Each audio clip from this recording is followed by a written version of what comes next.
स्वागत है आपका न्यूज़ 18 जम्मू कश्मीर लद्दाख हिमाचल में। मैं हूं विशाल और आप देख रहे हैं नमस्ते हिमाचल। ज्वालामुखी के तहत कोहाला में बेकाबू ट्रक ने एक राहगीर को कुचल डाला, जिसकी अस्पताल ले जाने के दौरान ही मौत हो गई। मृतक की पहचान अजय कुमार निवासी हिरण के तौर पर हुई है और वो बस्ती कोहाला में किराना और सब्जी की दुकान में काम करता था। पुलिस ने ट्रक चालक के खिलाफ मामला दर्ज कर आगामी कार्रवाई शुरू कर दी है। डीएसपी विकास थिमान ने इसकी पुष्टि की है।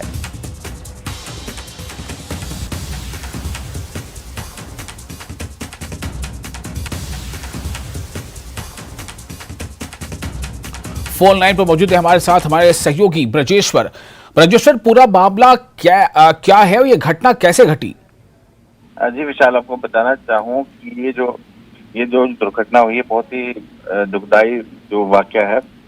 दरअसल जो दुकानदार है वो दोपहर का जो खाना खाकर जैसे ही अपने घर से अपनी दुकान की तरफ जा रहे थे, जैसे उन्होंने सड़क क्रॉस करने लगे तो एक जो ट्रक था जो ट्रक की उनसे टक्कर हो गई, जिससे उसी वक्त उनकी मौके पर मौत हो गई। लेकिन उनको जो अस्पताल ले जाया गया था, सिविल अस्पताल ज्वालामुखी में।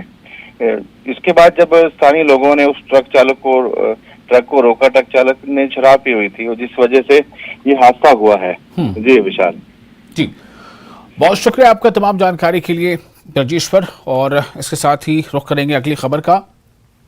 शिमला से बड़ी खबर है। यहां ठियोग के पास एक सेब लदा ट्रक पलट गया। इस हादसे में ट्रॉले के नीचे एक गाड़ी दब गई, जिसमें 2 लोगों की मौके पर ही मौत हो गई। ये जो हादसा है ये ठियोग के पास हुआ है, शिमला के ठियोग के पास। यहाँ ठियोग के करीब एक सेब से लदा ट्रक पलट गया और इस हादसे में ट्रॉले के नीचे एक गाड़ी दब गई, जिसमें 2 लोगों की मौत बताई जा रही है।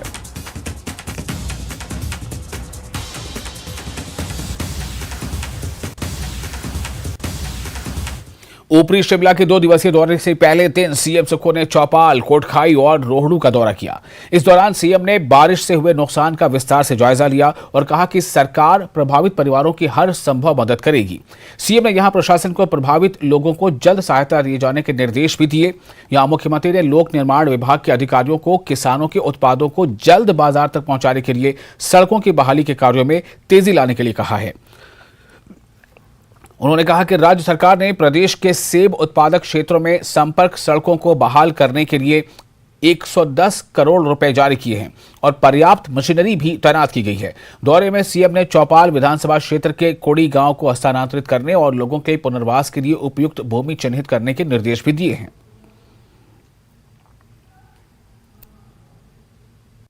जिस प्रदेश के खजाने को लुटा दिया गया और प्रदेश के लोगों पर 75,000 करोड़ रुपए का कर्ज चढ़ा दिया गया हो, 10,000 करोड़ सरकारी कर्मचारियों की देनदारी है, ऐसी स्थिति में भी हमारी सरकार किसी पैसे की कमी नहीं आने दे रही है। 110 करोड़ रुपया जितने भी हिमाचल में जहाँ बागवान रहते हैं उनको हमने रोड खोलने के लिए दे दिया है। निश्चित तौर पर जहां आम आदमी की बात आएगी, आम आदमी के फल को मंडी तक पहुंचाने की बात आएगी, हमारी सरकार उसके लिए कटिबद्ध है। चाहे कहीं से भी हम पैसा लाएं, उस दृष्टिकोण से हमारी सरकार कार्यरत है। और इस पूरे मामले पर और ज्यादा जानकारी के लिए हमारे साथ जुड़ चुके हैं राजेंद्र, हमारे संवाददाता। राजेंद्र, सीएम का कल पहला दिन था दौरे का, 2 दिनों का दौरा है, कल पहला दिन था। इसमें और क्या क्या अहम जो है दिशा निर्देश सीएम ने दिए हैं और क्या स्थिति सामने आ रही है?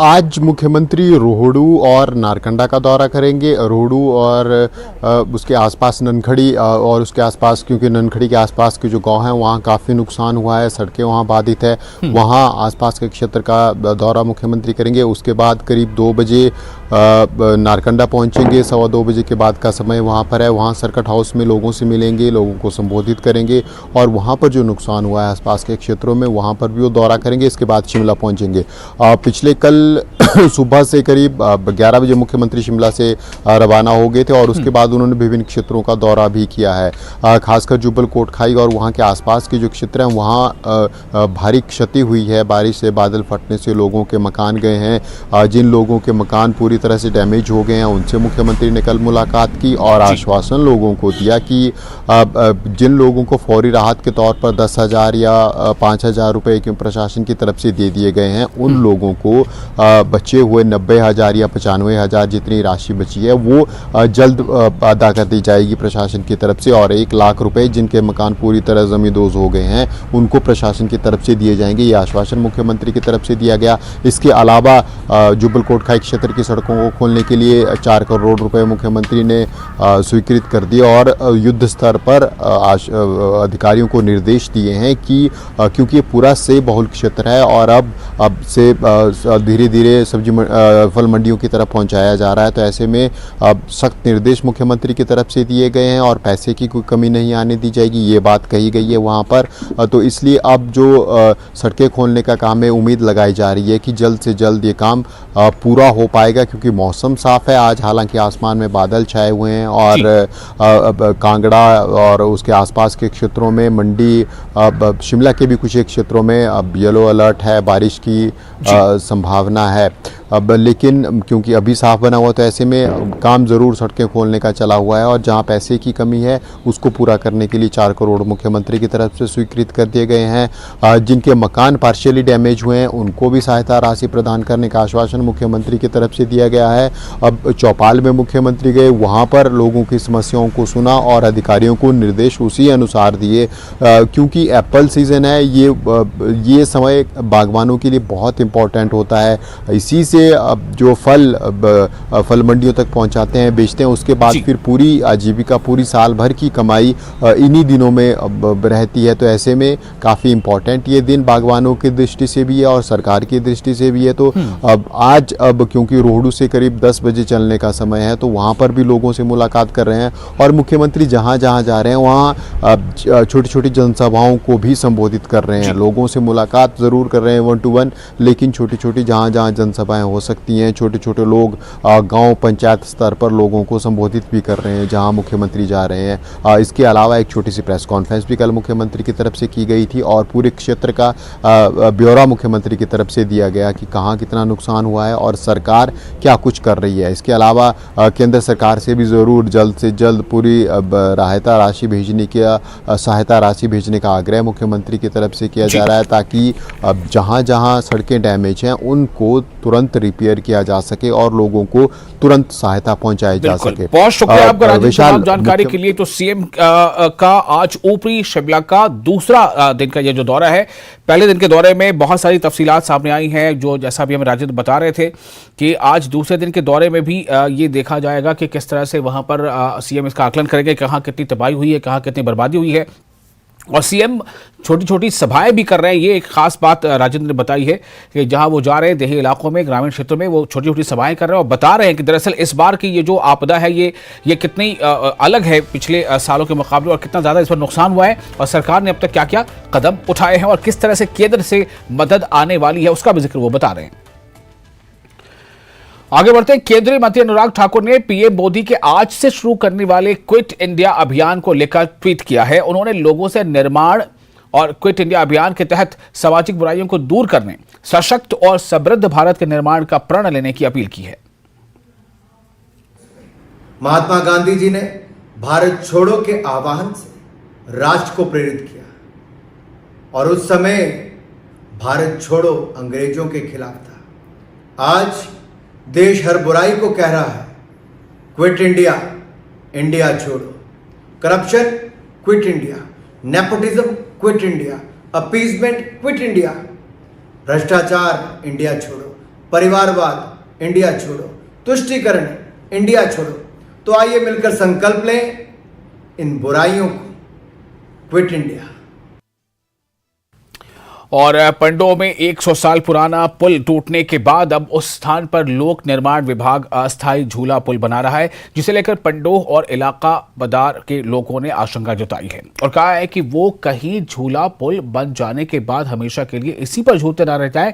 उन्होंने पंडोह में जल्द से जल्द स्थायी पुल बनाने की मांग उठाई है। लोगों का कहना है कि बदार क्षेत्र की 1 दर्जन पंचायतों के लोगों को पंडोह आना जाना लगा रहता है। सरकार झूला पुल का निर्माण कर रही है, उसका हम विरोध नहीं करते, बल्कि टूटे हुए पुल के स्थान पर स्थायी पुल बनाने की भी मांग कर रहे हैं।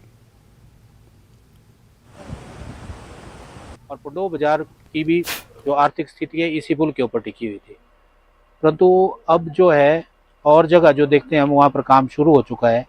विक्रमादित्य जी ने भी बोला था सबसे पहले पंडोह का लाल पुल का काम स्टार्ट होगा, परंतु यहाँ पर एक झूला लगाया जा रहा है। हम झूले के विरोध में नहीं है, चलो झूला जब तक टेम्परेरी है तब तक लगना चाहिए, आने जाने की सुविधा, परंतु जो हमारा वैली ब्रिज है गाड़ियों के लिए और पैदल चलने के लिए और बहुत ज़रूरी है, वो द्रंग के लोगों के लिए भी सहूलियत प्रदान करेगा और जो द्रंग और सदर को जोड़ने में भी एक अहम कड़ी प्रदान करेगा। 9 जुलाई को जो भयंकर बाढ़ आई थी उससे ये हमारा लाल पुल जो उस बहाव में बह गया था, जिसके कारण आज हमारे पंडोह बाजार में इतना सुनसान पड़ा है, क्योंकि पुल की वजह से यहाँ 12 पंचायतें साथ में लगती है, इसका लोगों का आना जाना डेली होता था।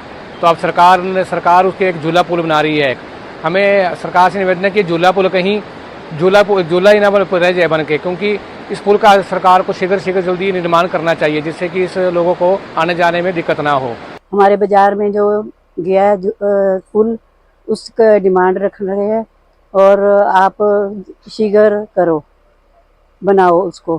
तो जो झूला पुल बन रहा है तो उसके साथ आप पक्के पुल की डिमांड रख रहे हैं जो शीघ्र? हाँ जी। हिमाचल प्रदेश में ग्राम पंचायतों को गुड गवर्नेंस के जरिए गांव का समुचित विकास करने और हर एक सरकारी सुविधा लोगों तक पहुंचाने का लक्ष्य रखा गया है। इसके लिए सभी पंचायतों को कंप्यूटर और इंटरनेट से जोड़ा गया है। इसमें नूरपुर की ग्राम पंचायत बरोही की उपलब्धियां काबिले तारीफ रही हैं। ग्राम पंचायत में परिवार नकल राशन कार्ड, विवाह, पंजीकरण, जन्म मृत्यु, मनरेगा जॉब कार्ड, सहारा योजना, प्रधानमंत्री कृषि सम्मान योजना जैसी सुविधाएं ऑनलाइन नेटवर्क से जुड़ी हैं। पंचायत ने निधि के खाते को और विवाह रजिस्ट्रीकरण के खाते को यूपीआई के माध्यम से जोड़ा है। गांव की जनता इससे लाभ प्राप्त कर रही है। पंचायत अपने निर्माणाधीन नए पंचायत भवन में सीसीटीवी कैमरा और ऑनलाइन हाजिरी भी प्रस्तावित कर रहा है। आपदा राहत के तहत 190 करोड़ रुपए की तीसरी किस्त जारी किए जाने पर नेता प्रतिपक्ष जयराम ठाकुर ने प्रधानमंत्री नरेंद्र मोदी और केंद्रीय गृह मंत्री अमित शाह का आभार जताया है। नेता प्रतिपक्ष ने कहा कि केंद्र सरकार मदद के तौर पर अब तक लगभग 1000 करोड़ रुपए हिमाचल के लिए जारी कर चुकी है।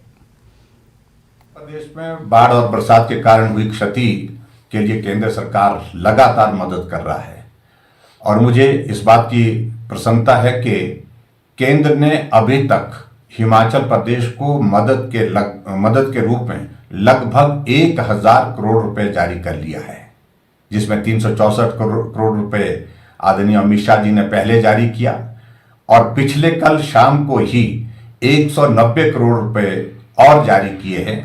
और इसके अतिरिक्त केंद्रीय मंत्री नितिन गडकरी जी ने भी कहा था, जब वो हिमाचल प्रदेश में बाढ़ का जायजा लेने, नुकसान का जायजा लेने के लिए आए थे, उस वक्त उन्होंने कहा था कि 400 करोड़ रुपए सीआरएफ के अंतर्गत हिमाचल प्रदेश को हम तुरंत जारी करेंगे। इसके अतिरिक्त उन्होंने ये भी कहा कि जितने भी नेशनल हाईवेज 4 लेन में जो डैमेजेस हुए हैं उसका पूरा खर्चा केंद्र सरकार वहन करेगी और वो राशि लगभग 2000 करोड़ रुपए से अधिक बनती है। डिप्टी सीएम मुकेश अग्निहोत्री ने दिल्ली में केंद्रीय जल शक्ति मंत्री गजेंद्र सिंह शेखावत से मुलाकात की। इस मुलाकात में डिप्टी सीएम ने केंद्रीय मंत्री को भारी बारिश से प्रदेश में क्षतिग्रस्त हुई जल आपूर्ति योजनाओं के बारे में जानकारी दी और केंद्रीय मंत्री को बताया कि आपदा से हिमाचल में जल शक्ति विभाग को 1630 करोड़ रुपए का नुकसान हुआ है। यहां डिप्टी सीएम ने जल आपूर्ति योजनाओं के बुनियादी ढांचे की बहाली के लिए तत्काल वित्तीय सहायता देने की मांग भी की है। केंद्रीय सूचना प्रसारण मंत्री अनुराग सिंह ठाकुर ने दिल्ली में केंद्रीय ग्रामीण विकास व पंचायती राज मंत्री गिरिराज सिंह से मुलाकात की। इस दौरान केंद्रीय मंत्री अनुराग सिंह ठाकुर ने गिरिराज सिंह से प्रधानमंत्री ग्रामीण सड़क योजना में 2700 किलोमीटर की सड़कें और आवास योजना में 5000 घरों के निर्माण की मांग की, जिसे राज्य मंत्री गिरिराज सिंह ने तत्काल स्वीकार कर लिया। केंद्रीय मंत्री अनुराग ठाकुर ने बताया है कि पिछले 9 वर्षों में हिमाचल में प्रधानमंत्री आवास योजना के तहत 15,331 घरों का निर्माण हुआ है। साथ ही प्रधानमंत्री ग्राम सड़क योजना के तहत हिमाचल में लगभग 21,000 किलोमीटर से ज्यादा सड़क निर्माण कार्य भी पूरा हो चुका है।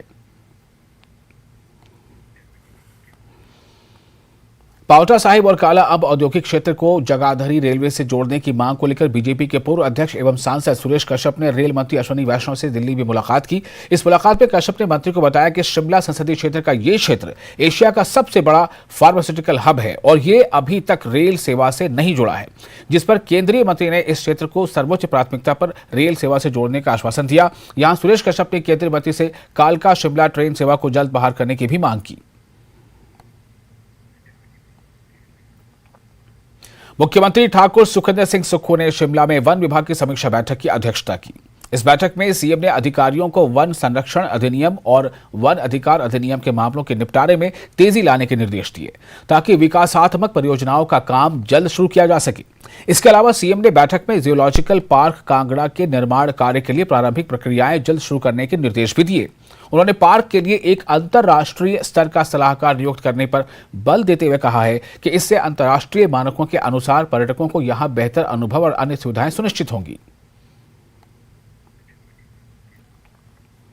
हमीरपुर जिले की 21 मेधावी छात्राएं सांसद भारत दर्शन के बाद वापस लौट आई हैं। सांसद भारत दर्शन के बाद बस स्टैंड हमीरपुर में पहुंचने पर इस छात्राओं का भव्य स्वागत किया गया। इस दौरान यहां पर भाजपा के पदाधिकारी और केंद्रीय मंत्री अनुराग ठाकुर के स्टाफ और मेधावी छात्राओं के अभिभावक भी मौजूद रहे। यहां पर छात्राओं का फूल माला पहनाकर स्वागत किया गया। सांसद भारत दर्शन के दौरान बेटियों ने दिल्ली, यूपी के विभिन्न स्थानों पर जाकर कई नेताओं से मुलाकात की। इस दौरान दिल्ली में छात्राएं विभिन्न मंत्रालयों के मंत्रियों, यूपी के मुख्यमंत्री योगी आदित्यनाथ से भी मुलाकात की। छात्राओं ने इस दौरान भव्य श्री राम मंदिर निर्माण स्थल का दौरा भी किया। वंदे भारत ट्रेन से हम निकले थे, जिसमें हमें बैठ के बहुत मज़ा आया, क्योंकि वंदे भारत ट्रेन में बैठना एक सपना होता है, एक हिंदुस्तानी का बैठना सपना था। और जो नई ट्रेन हमारे यहाँ पे चलाई है, हमारे सरकार ने हमारे लिए आयोजित की है, उसमें हमें बहुत मज़ा आया। उसके बाद हम सब पहुँच गए थे बनारसी। फिर वहाँ से हम वाराणसी में पहुँचने के बाद हमने बनारस की जगहों को देखा। वहाँ पे हमने गंगा घाट की आरती देखी। हमने गंगा आरती का रात में क्रूज़ के ऊपर बैठ के आनंद लिया, जिसमें हमें घूम के बहुत ज़्यादा मज़ा आया। उसके बाद उससे अगले दिन हमने काशी शिव जी के दर्शन किए, जहाँ पे हमें उनको साक्षात छूने तक का मौका मिला। सफ़र 31 तारीख को शुरू हुआ था, 31 जुलाई को, और ये लोग सबसे पहले दिल्ली गए थे, जहाँ पे ये बहुत गणमान्य लोगों से मिले, जैसे vice president of India, honourable speaker Shri JP Nadda ji और उनकी वाइफ, और FM से मिले। और इन लोगों ने सिर्फ उनसे मुलाकात ही नहीं करी, ये बच्चे एकदम ऐसे ट्रांसफॉर्म हो गए कुछ घंटों में ही जाते साथ। इन लोगों ने सबसे इतने बढ़िया क्वेश्चन पूछे, मैम से, FM मैम से पूछा आप बजट कैसे बनाते हैं। तो जो माननीय केंद्रीय मंत्री अनुराग ठाकुर जी की जो ऑब्जेक्टिव था ये शुरू करने के लिए कि बच्चों को एक्सपोजर दिया जाए ताकि ये लोग मिल के लोगों से सीख सकें, वो तो इन्होंने कुछ घंटे में ही हासिल कर लिया। और आउटसोर्स कर्मियों को नौकरी से निकालने पर बीजेपी प्रवक्ता राकेश शर्मा ने सुक्खू सरकार को कटघरे में खड़ा किया है। उन्होंने सरकार को आड़े हाथों लेते हुए कहा है कि सुक्खू सरकार में अधिकारी कर्मचारियों का शोषण कर रहे हैं। जब कर्मचारी अधिकारी के घर पर बर्तन मांजने से मना कर देते हैं तो उन्हें नौकरी से निकाला जाता है। NRHM के तहत जो एम्प्लॉई कोविड में सेवा की, जिन एम्प्लॉइयों ने लोगों की, 7,000 से ज़्यादा एम्प्लॉई जो हैं वो अभी तक, चाहे IPH में कर रहे हो, PWD में कर रहे हो, उनकी छुट्टी जो है वो कर दी गई है। ये कैसी सुख की सरकार है। लोगों ने, जिस जनता ने आपको वोट दे के चुना, आपको सत्ता में लाई, और आप उनके लिए सुख की सरकार बन के नहीं दुख की सरकार बन के आए हैं। और श्रम एवं रोजगार मंत्री कर्नल डॉक्टर धनीराम शांडिल ने सोलन में पेयजल आपूर्ति सुचारू बनाने के लिए मास्टर प्लान तैयार करने के निर्देश दिए हैं। ये निर्देश मंत्री ने जल शक्ति विभाग के साथ आयोजित बैठक की अध्यक्षता करने के दौरान दिए।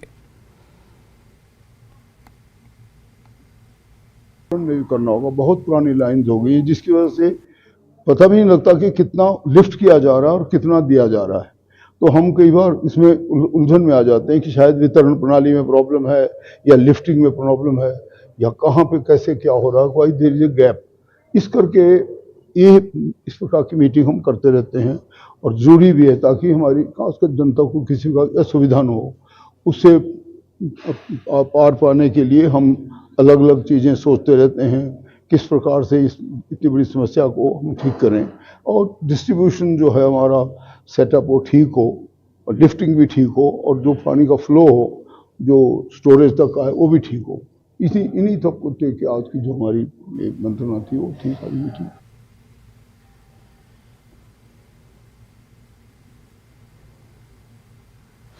इन दिनों देश के कई राज्यों में लोग आई फ्लू कंजक्टिवाइटिस से परेशान हैं। हिमाचल प्रदेश और जम्मू कश्मीर में भी आई फ्लू के मामले तेजी से बढ़ रहे हैं। आखिर क्या है ये बीमारी और क्या है इसका इलाज और कैसे इससे बचा जा सकता है, ये जानने के लिए देखिए ये रिपोर्ट।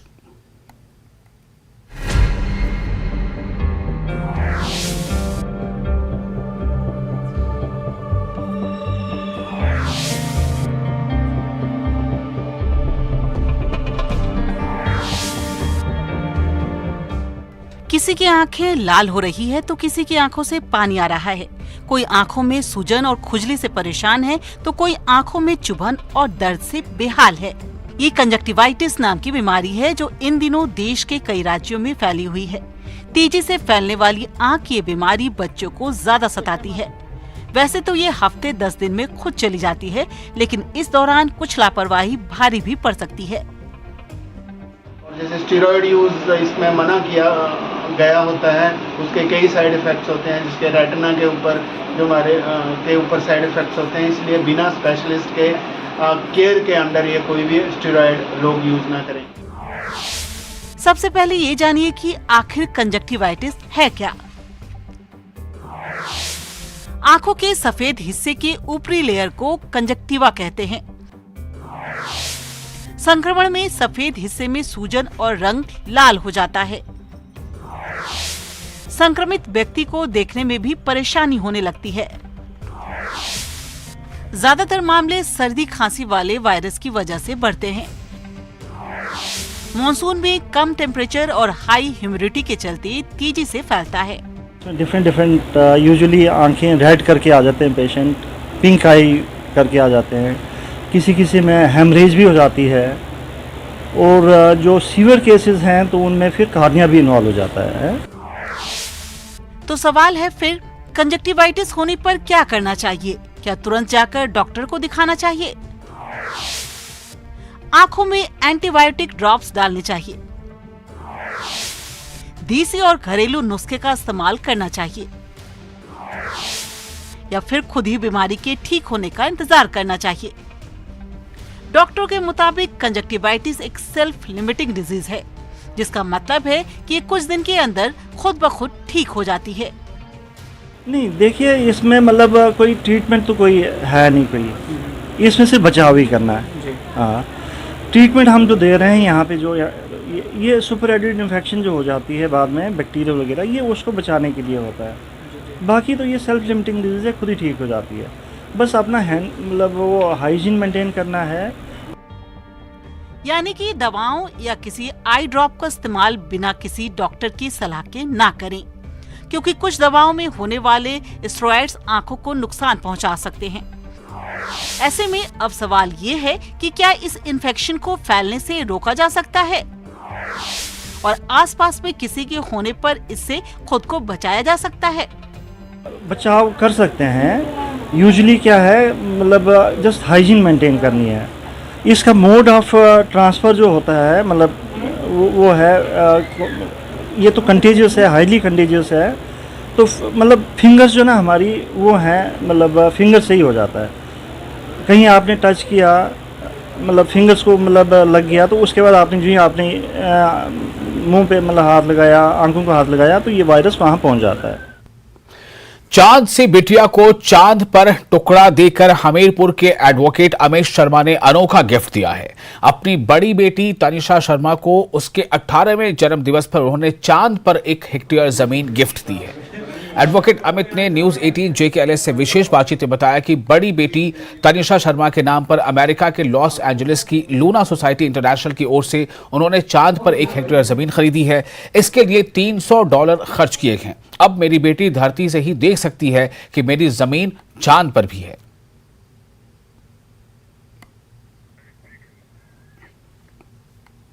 और फिलहाल एक छोटा सा ब्रेक लेते हैं, जल्द हाजिर होंगे।